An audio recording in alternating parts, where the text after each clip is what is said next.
What's up, Met fans? Stefan here from Meet the Mets fans, trying out doing a live right now on the drive in from work. Is 5:45 in the morning that we're beginning this live. This is following the Mets sweep by the Dodgers in LA. Terrible, terrible series for the New York Mets. We want to recap the entire thing as quickly as we possibly can on this live, get through as much of this content as possible to bring it to you.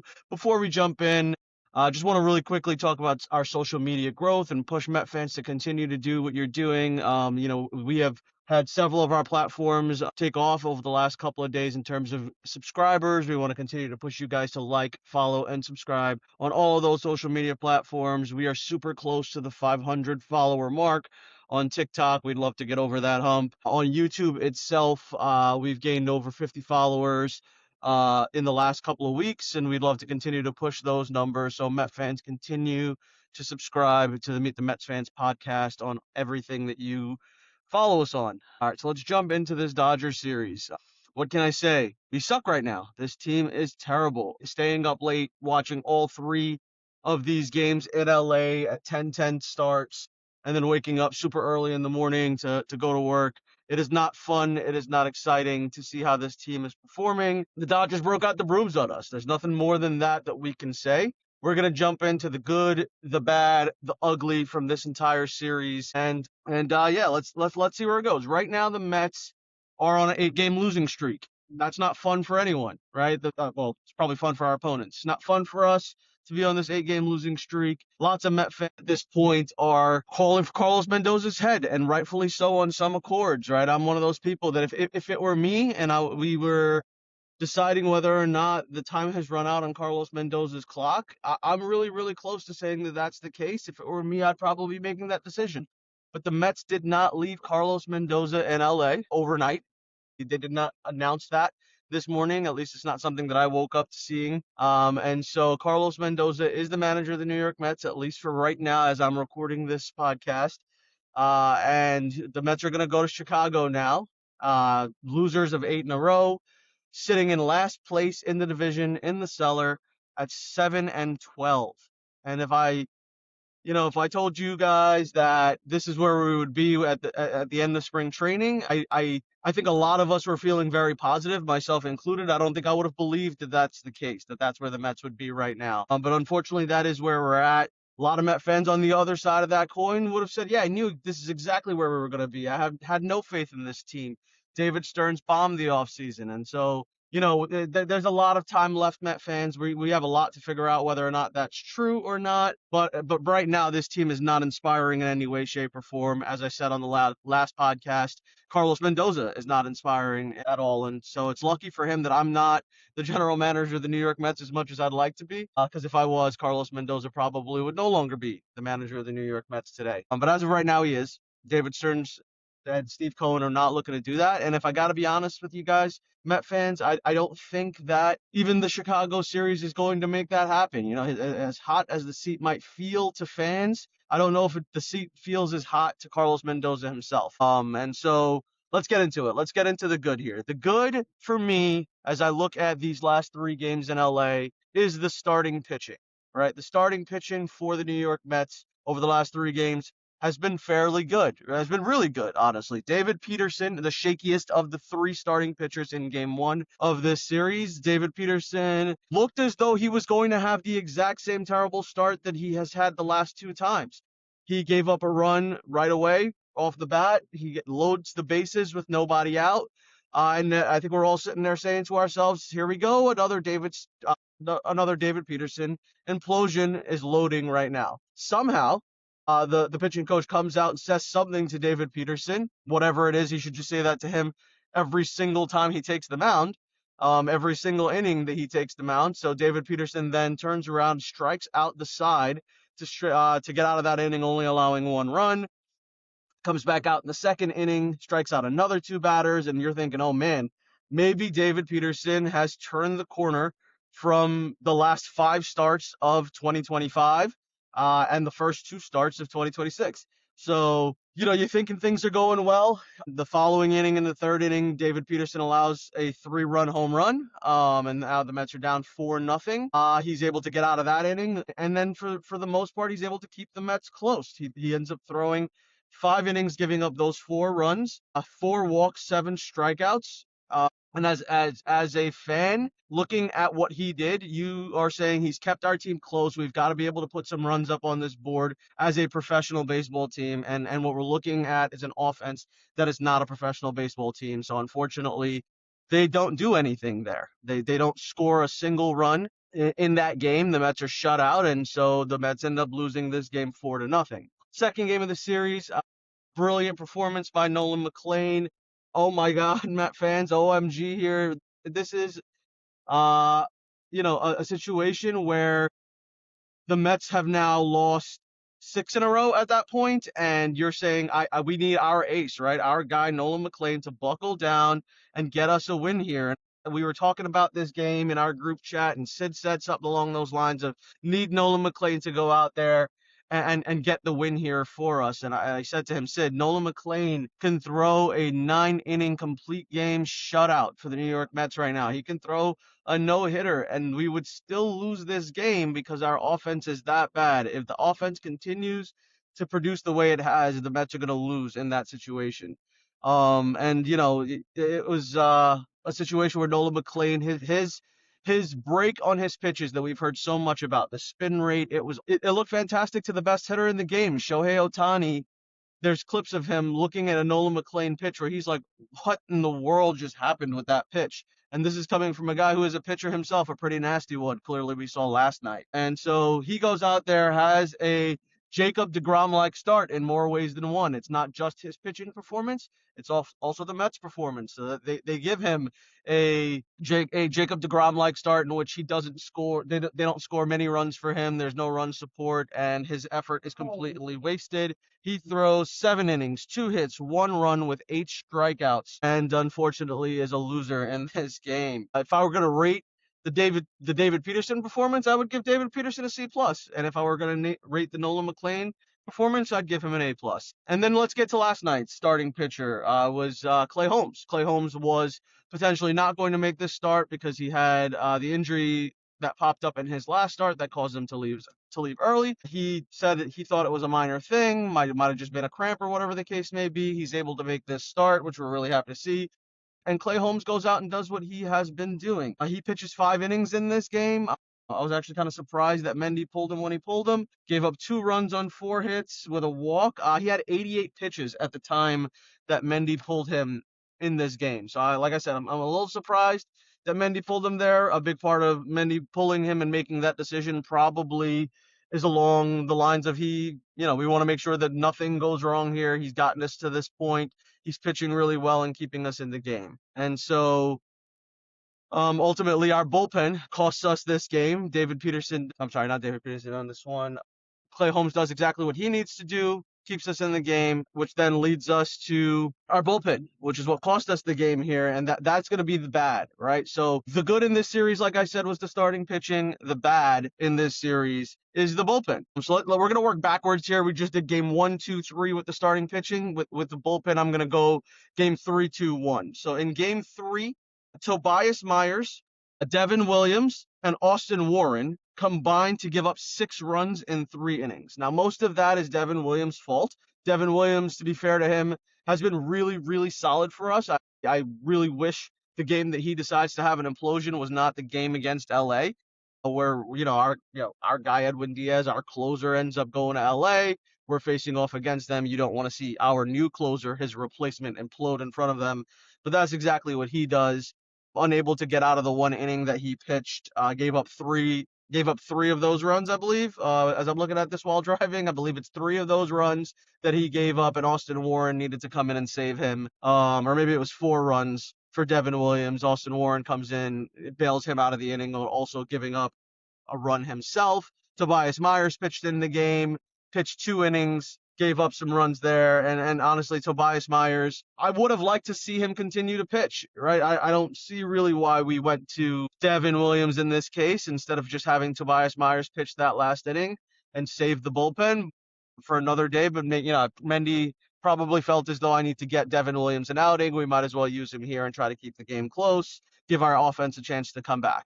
Which, like, not sure where that got out there, Met fans. Lost you on the live for a second. Was in the middle of going through the bad here. So I'm going to continue from there. We're going to jump to game 2, the Nolan McLean game. Nolan, like I said, threw 7 innings in this game. The one reliever that came in to pitch the 8th inning was Brooks Raley. Brooks Raley has been really, really solid. On the last podcast, I said I'd like to see Brooks Raley move into that setup man role. Mendy put him in a big spot here, and this is the spot where Brooks Raley decides he's going to give up a run. So he ends up giving up the eventual game-winning run in the 8th inning, ends up taking the loss here. Brooks Raley, not as terrible an implosion as Devin Williams was last night, but again, not great from the bullpen. So that leading to why the bullpen overall is the bad for me in this series.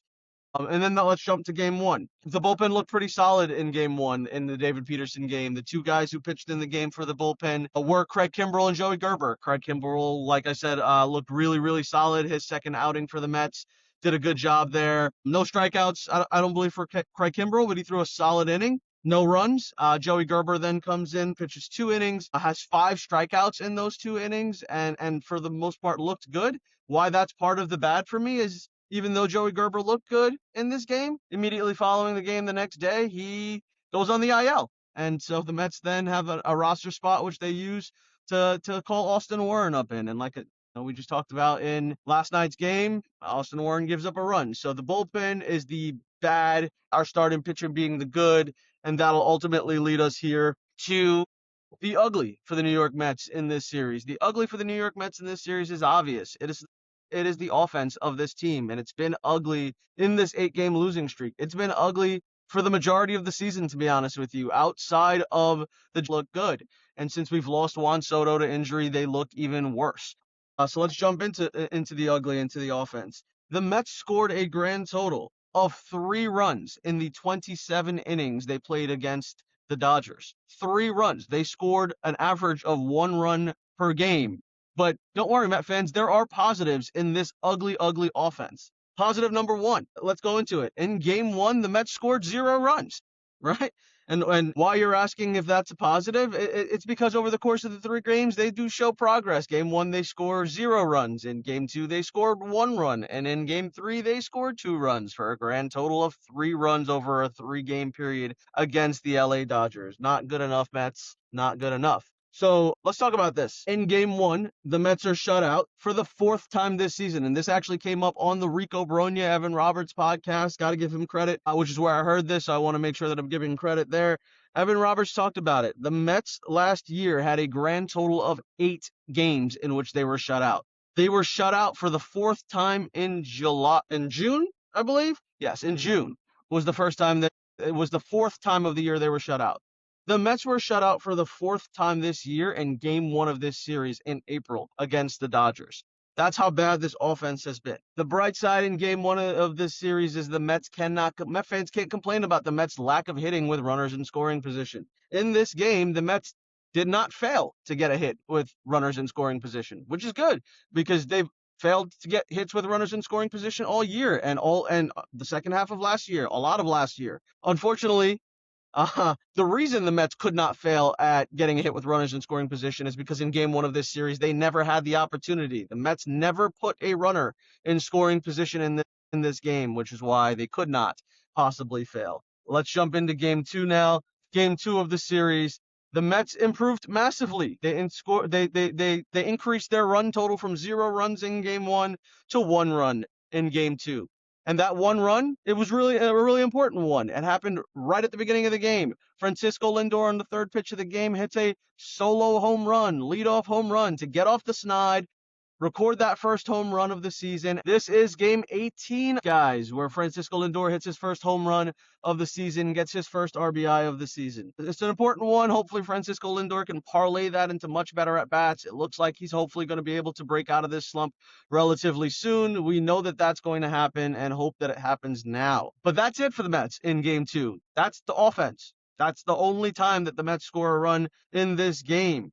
It is what it is. That's what the Mets were able to do. That's the offense that we were able to produce. At no other point in time do the Mets have the ability to score a run in this game, and unfortunately, cost Nolan McLean to have a Jacob DeGrom-like performance where he is brilliant and the Mets don't score. Let's go. The Mets, let's really quickly, before we jump to game three, last night's game in terms of the offense, and before this live cuts out again, Alex Vesia was the person who came in to close out this game for the Dodgers. And Alex Vesia was able to get out of the inning in the ninth inning. Not Edwin Diaz. I want to be clear. Edwin Diaz, the closer of the Dodgers, former closer of the Edwin Diaz was not on the mound. This is Alex Vesia. Alex Vesia is the guy that is pitching against the Mets here.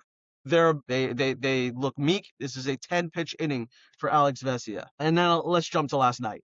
Before the game, the Mets announced that they put Jared Young on the IL. Jared Young has a torn meniscus, and they are activating MJ Melendez to come up in this game. I posted on our social media that Mendy loves his new toys. MJ Melendez is his new toy. I can almost guarantee you that he's going to be in the lineup, and he absolutely was. And he was the offense in the lineup last night. MJ Melendez has 2 hits in last night's game, both doubles, responsible for one of the runs that the Mets score, and the Mets scored a grand total of 2 runs, now doubling our run production from game 2. Now, if anyone is trying to keep up with this live right now, which I highly doubt because it's 6 o'clock in the morning, this is a choppy mess, and the live keeps cutting out. We are, going to wrap this up relatively quickly. I'm going to bottle all this up into a nice episode that doesn't have all the cuts and all that stuff and the cutting out from the live. So you'll be able to watch this episode or listen to this episode as a podcast in its full entirety. Hopefully better than you're listening to the live right now. So let's try to wrap this one up. Outside of MJ Melendez being the offense for the Mets last night, the only other guy that I'll say had a solid looking night was Carson Bench. Carson Bench really had 2 hits in this game. The box score will tell you that he only had 1 hit in this game, but Met fans, he had 2 hits in this game. His first hit in the game came with Francisco Alvarez on first base. Francisco Alvarez plays this play where Carson Bench hits the ball into center field. Alvy's not sure if the ball is going to get caught that Carson Bench hits. He goes halfway. To him, it looks like the ball is caught, so he goes back to the base. The ball actually is not caught. It's trapped, and so it bounces before the fielder fields it. And so the fielder, I believe it was Teoscar Hernandez, makes a throw over to second base and gets the force out on Francisco Alvarez, which in scoring in a baseball game means you cannot get a hit for that. So Carson Bench loses out on a hit. Unfortunately, the box score will reflect that he only has 1 hit. But he did have another hit in this game that looked really solid for Carson Bench. Bo Bichette and Marcus Semien end up getting hits in the 9th inning. At this point, it was far too late. The Mets pitching from Clay Holmes kept them close until the bullpen blew it up. And by this point where Bo Bichette and Marcus Semien end up getting little base hits, it is much too late for the Mets. The Mets have now scored 3 runs in their last 38 inning, Met fans. It is not fun at all, much like recording this live is not fun. So Met fans, let's prepare for this upcoming Cubs series. We have an off day today when this episode will be produced and put out there for you all to listen to. I apologize again, trying to do this live thing while driving in the morning, giving you an early reaction to the mess that was last night. So hopefully we'll find a way to be able to do this better. Listen to this podcast if you're listening to the live right now. Try to listen to the whole thing all the way through when we produce it as a full episode, which I'll definitely get out to you guys by tonight.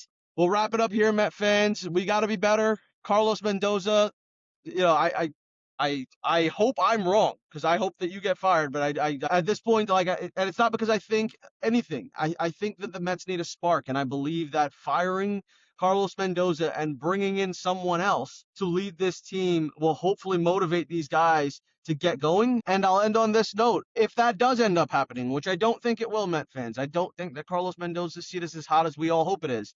If it does happen, though, the guy that gets my full endorsement, and Justin brought this up the other day, is Carlos Beltran. When Carlos Beltran was named the manager of the Mets a few years back, I was ecstatic to see it. I thought that was super awesome. And then Justin the other day was talking to me about it. He's like, Carlos Beltran should be the manager of this team. And I'm like, I don't know if that's going to happen because he's getting his number retired. That's kind of awkward. The manager gets his number retired in the year that he becomes the manager of the team. That would be really strange.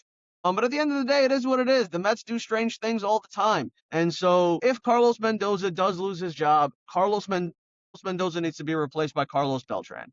That's the guy that could step into this clubhouse immediately, take charge, get these guys going, motivate them. And so that's what I hope happens here. Let's see how the Chicago Cubs series goes. Hopefully the offense turns it around. Hopefully Mendy is able to save his job because of it. But at the end of the day, this offense looks terrible. It is the ugly of this entire thing. To just give the quick recap, the good was the starting pitching of the LA series. The bad was the bullpen, and the ugly was obviously the offense. So hopefully we turn things around, Met fans. We're going to close things out here. Continue to like, follow, and subscribe. Let's push those subscribe numbers and follower numbers past those landmarks that I talked about earlier. And let's wrap up here, Met fans. Let's go Mets. Let's turn this thing around.